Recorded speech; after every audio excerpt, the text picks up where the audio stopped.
Hello everyone, welcome to diet कुंडली।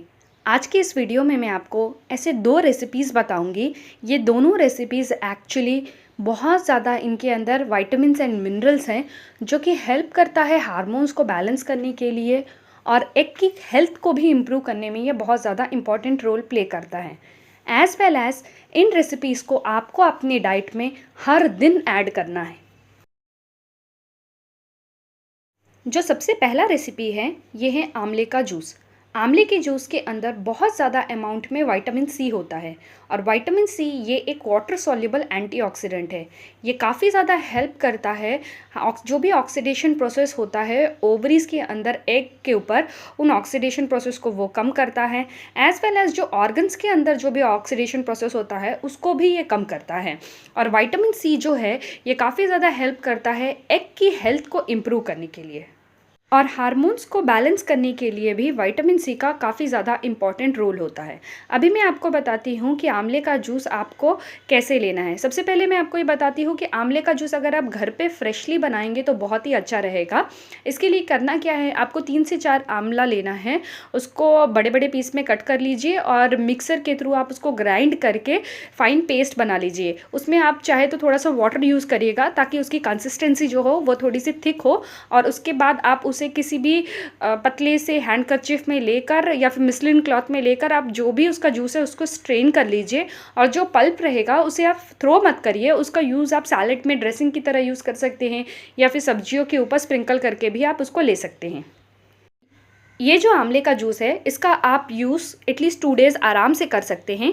इसके लिए आपको करना क्या है कि सुबह उठने के बाद खाली पेट बिना कॉफ़ी टी पिए बिना ही आपको 100 ml पानी में, नॉर्मल पानी होगा तो भी चलेगा या फिर अगर आप ल्यूकवार्म वाटर ले सकते हैं तो भी चलेगा, उसमें आपको 2 चम्मच आंवले का जूस लेके मिक्स करके खाली पेट सुबह इसको हर दिन पीना है। आंवला का जूस पीने के 30 मिनट्स के बाद आप टी और कॉफ़ी ले सकते हैं और उसके बाद चाहे तो आप ब्रेकफास्ट भी कर सकते हैं। जो नेक्स्ट रेसिपी है ये काफ़ी ज़्यादा इम्पॉर्टेंट रोल प्ले करता है हार्मोन्स को बैलेंस करने के लिए और ख़ासकर उनको जिनको भी पीसीओडी पीसीओएस की शिकायत है उनके बॉडी में मेल हार्मोन जो रहता है वो इंक्रीज़ हो जाता है। तो ये जो रेसिपी है ये मेल हार्मोन्स को कम करने का भी काम करता है। इस जूस को बनाने के लिए हमें कुछ इंग्रेडिएंट्स की ज़रूरत है। सबसे पहला इंग्रेडिएंट है वो है व्हीट ग्रास। व्हीट ग्रास जो है इसके अंदर काफ़ी ज़्यादा अमाउंट में विटामिन्स एंड मिनरल्स होते हैं जैसे कि vitamin A, vitamin B, vitamin C, vitamin E, जो कि काफ़ी ज़्यादा इंपॉर्टेंट रोल प्ले करते हैं हार्मोन्स को बैलेंस करने के लिए। और इसके साथ ही साथ ये एक सुपर डिटॉक्सिफायर है और ये डाइजेशन को भी इम्प्रूव करता है। और शरीर में जो ग्लूकोज का जो लेवल होता है, जो ब्लड में ग्लूकोज का लेवल होता है जनरली पीसीओएस पीसीओडी कंडीशन में और प्री डायबिटिक और डायबिटिक कंडीशन में बॉडी में ब्लड ग्लूकोज की लेवल बढ़ जाती है, तो उसको ये बैलेंस करने का काम करता है। यहाँ पर मैंने जो व्हीट ग्रास लिया हुआ है ये मैंने घर पे उगाया है। So it's a very natural. इसके अंदर ना ही कोई केमिकल है, ना ही कोई पेस्टिसाइड है, ना ही कोई फर्टिलाइजर है। ये 100% ऑर्गेनिक है और साथ ही साथ इसकी श्योरिटी भी रहती है कि हमको इसका जो पूरा न्यूट्रिशन है वो प्रॉपरली मिल जाएगा। तो आप लोग भी कोशिश करिएगा कि अपने घर पे हो सके तो व्हीट ग्रास उगाने की। जो सेकंड इंग्रेडिएंट मैंने इस जूस को बनाने के लिए लिया है वो है मिंट लीव्स। मिंट लीव्स के अंदर काफ़ी ज़्यादा मात्रा में एंटीऑक्सीडेंट्स हैं और स्टडीज़ में देखा गया है कि अगर रेगुलरली पुदीना के पत्तों को खाया जाए तो उससे जो मेल हार्मोन्स होते हैं, मेल हार्मोन्स को ये कम करने का काम करता है और फीमेल हार्मोन्स को ये शरीर में बढ़ाने का काम करता है, जिसके कारण से जो ओव्यूलेशन का प्रोसेस होता है वो रेगुलरली हो पाता है। और साथ ही साथ ये फेशियल हेयर के प्रॉब्लम को भी कम करता है। जो थर्ड इंग्रेडिएंट है वो है पालक। पालक के अंदर काफ़ी ज़्यादा मात्रा में फॉलिक एसिड होती है। अगर आप पालक को रॉ खाते हैं, कच्चा खाते हैं, तो उससे जो फॉलिक एसिड है वो बॉडी में एब्जॉर्ब हो सकता है। लेकिन अगर आप पालक को कुक करते हैं, जब उसमें हीट लगती है तो उससे उसका जो फॉलिक एसिड का जो न्यूट्रिशन होता है वो कम होना शुरू होता है। साथ ही साथ पालक के अंदर ALA एंटीऑक्सीडेंट होता है। ये हेल्प करता है ब्लड ग्लूकोज लेवल को कम करने के लिए और इंसुलिन सेंसिटिविटी को इंक्रीज़ करता है। इसके साथ ही साथ पालक के अंदर कई सारे मिनरल्स भी पाए जाते हैं जैसे कि कैल्शियम, मैग्नीशियम और अदर न्यूट्रिएंट्स। सो इसमें जो मैंने फोर्थ इंग्रेडिएंट यूज़ किया है ये है पम्पकिन सीड। मैं हमेशा मेरे हर वीडियो में बताती हूँ कि जो सीड्स होते हैं, सीड्स के अंदर काफ़ी ज़्यादा अमाउंट में न्यूट्रिशन होता है। इनके अंदर omega 3, zinc, magnesium, potassium and other minerals पाए जाते हैं, जो कि हमारे हार्मोन्स को बैलेंस करने के लिए बहुत ज़्यादा इंपॉर्टेंट रोल प्ले करते हैं।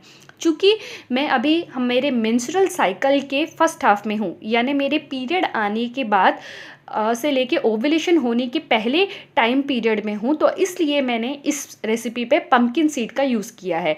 आप अगर सेकेंड हाफ साइकिल में हैं तो आप उस टाइम पे आप इसमें सिसमी सीड या तिल का यूज़ कर सकते हैं, या सनफ्लावर सीड्स का भी आप यूज़ कर सकते हैं। बट सीड्स को आप अपने डाइट में हर दिन ऐड करिए। तो स्मूदी या फिर जूस एक बहुत बढ़िया रेसिपी होती है, जिसमें कि हम इन सीड्स को ऐड करके उस स्मूदी या जूस का जो न्यूट्रिशन वैल्यू है उसको हम इंक्रीज़ कर सकते हैं।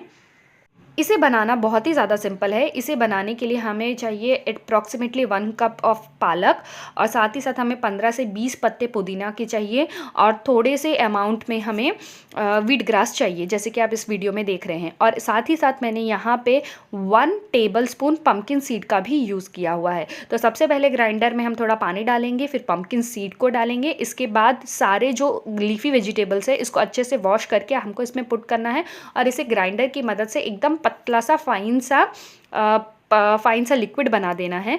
इसको प्लीज़ आप स्ट्रेन मत करिए, बिल्कुल भी छानिए मत इसको। इसके ऊपर जब ये बन जाएगा तो इसके ऊपर मैंने थोड़ा सा यहाँ पे लेमन को स्क्वीज़ किया है, ताकि उसका जो जूस का जो टेस्ट है वो और भी बढ़े। और चूँकि इसके अंदर काफ़ी ज़्यादा मात्रा में आयरन रहता है, तो अगर हम आयरन के साथ में high source of vitamin C लेते हैं तो उससे जो भी आयरन रहता है रेसिपी के अंदर, वो आयरन शरीर में एब्जॉर्ब होने में काफ़ी ज़्यादा उसमें मदद मिलती है। सो आप इस रेसिपी को आप कभी भी ले सकते हैं। मॉर्निंग टाइम बेस्ट है। जब आप आंवले का जूस पीते हैं उसके 30 मिनट्स के बाद अगर आप इसको लेते हैं तो ये काफ़ी ज़्यादा रहेगा, और ये हार्मोन्स को बैलेंस करने में भी बहुत ज़्यादा हेल्पफुल रहता है। अगर आपको ये वीडियो इन्फॉर्मेटिव लगा हो तो like this video, subscribe to the channel, और आप लोग इस रेसिपी को ज़रूर ट्राई करिएगा, और ट्राई करने के बाद मुझे नीचे कमेंट बॉक्स पे बताइएगा कि आपको ये कैसा लगा। Thank you.